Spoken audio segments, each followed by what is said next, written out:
So this lesson is on completing the square.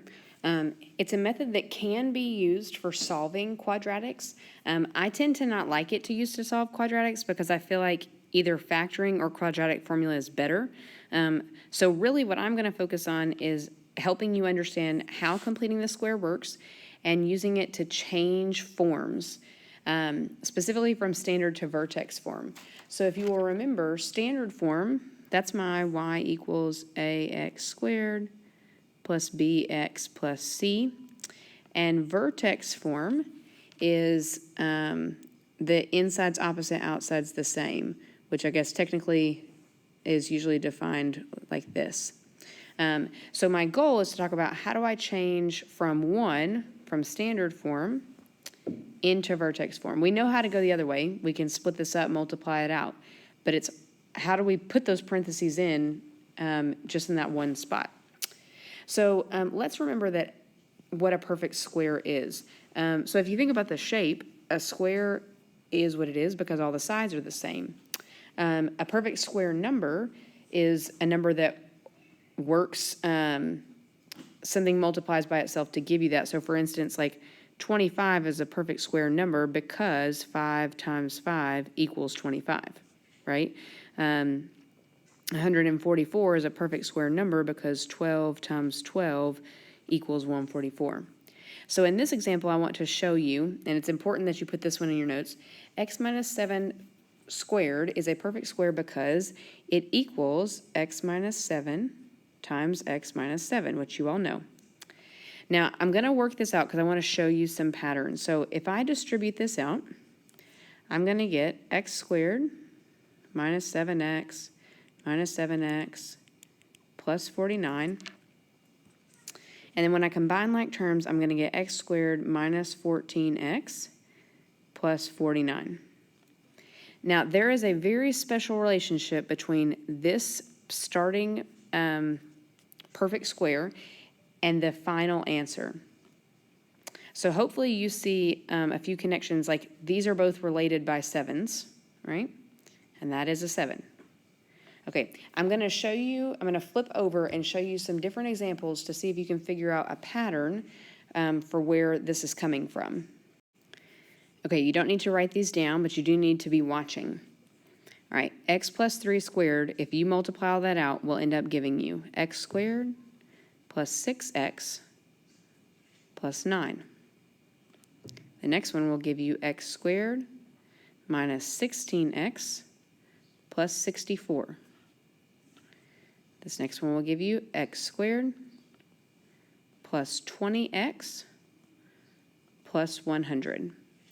So I'm going to put our other previous one up there. X minus 7 squared is going to give me x squared minus 14x plus 49.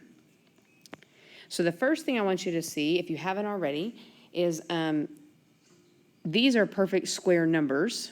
These last parts are perfect square numbers of the number that was inside, right? If I square any of these numbers, I'm going to get that perfect number at the end. Also, notice that they're all positive. These last values are always positive because whether it's positive times positive or negative times negative, that gives me a positive. Okay? The next relationship I want you to see is that this value is always double from what was inside. Right? If I double negative 7, I get negative 14. If I double 3, I get 6. If I double negative 8, I get negative 16. If I double 20, I get 10.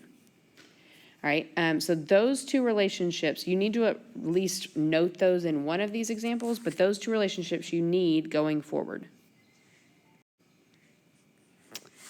Okay, so the first thing we're going to talk about is how to find missing values.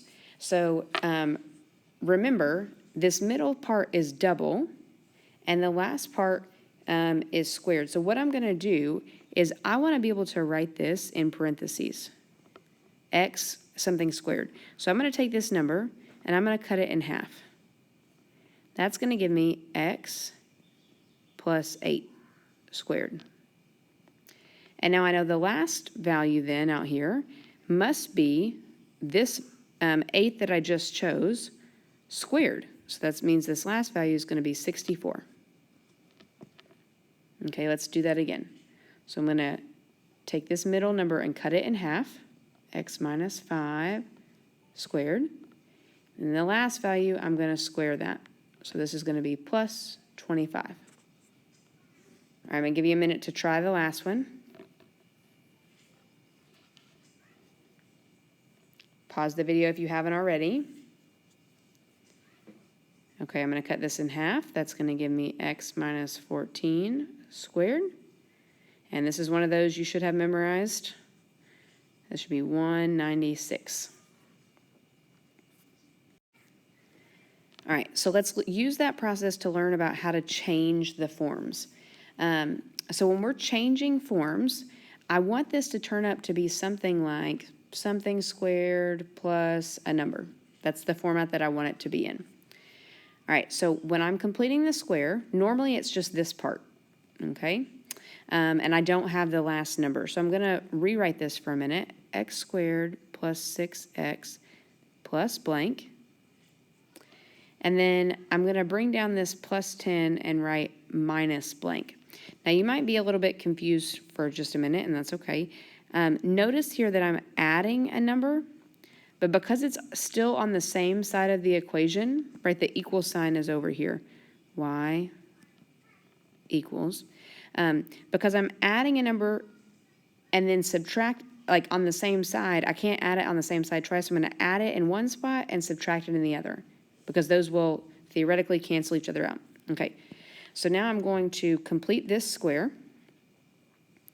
which is going to give me x plus 3 squared, and that's going to make my blank up here a 9. And now I'm going to subtract 9 at the end. All right, so what I want for you to see then is, if I highlight and just kind of show you, this is this. And then I need to simplify this last part out here. What is 10 minus 9 should be 1. So this last value out here is going to be plus 1, which is the final version of my equation. Okay, let's do one more like that. This one I'm going to explain slightly differently just in case it's helpful to you and you all can tell me tomorrow. So remember, I'm going to ignore this.